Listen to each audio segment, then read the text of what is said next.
शहरात जाऊन राहायचं. क्यों? मराठीत नाही येत नाही इथे. बट क्यों जबरदस्ती मराठी बोलने का? पण क्यों?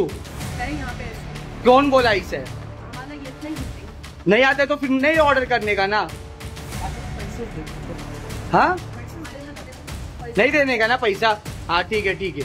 मुंबईमध्ये मराठी हिंदी भाषेचा वाद. डॉमिनोज पिझ्झा देणारा डिलिव्हरी बॉयला एका जोडप्याने पैसे देण्यास दिला होता नकार. हा व्हिडिओ चांगलाच व्हायरल झाला होता.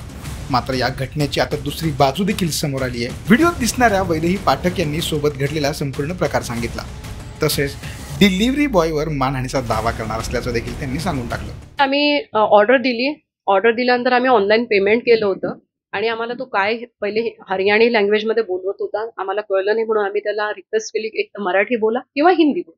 मराठी बोला तर तो चौथा आला. तो बोला क्यों, जबरदस्ती है क्या, मराठी में बोलना ही चाहिए क्या, नहीं आता है तो क्या करेगा, ये तो आपका जबरदस्ती दादागिरी हो गया क्या, हम नहीं बोलेगा मराठी, अगर इतना ही है मराठी का तो फिर तुम मराठी होटल से खाना मंगवाया करो या मराठी लोगों से खाना मंगवाया करो, हिंदी लोगों से खाना मत मंगवाया करो, असं त्यांनी म्हटलं. आणि हा मुद्दा त्याने मुद्दामून त्याला बहुतेक तिकडनंच निघताना कोणीतरी तिथनं पाठवलं असेल की ऑर्डर देताना आम्ही म्हटलंच होतं ना की जो मराठी समजता है उसको बात फोन दो, हम ऑर्डर देना चाहते हैं. मे बी त्याचं काय इंटेन्शन आहे त्याला माहिती.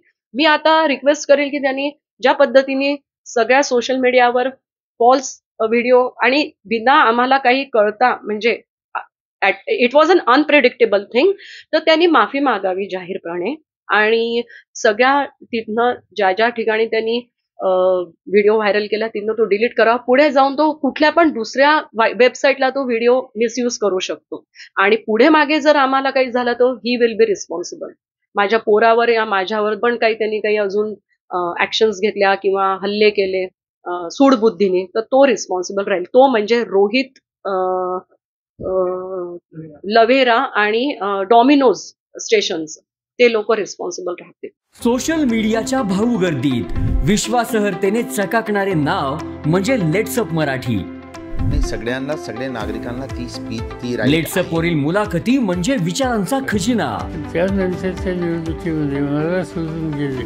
बातम्या केवळ वस्तुस्थिती सांगणाऱ्या, न प्रोपगंडा, फक्त जनतेचा अजेंडा.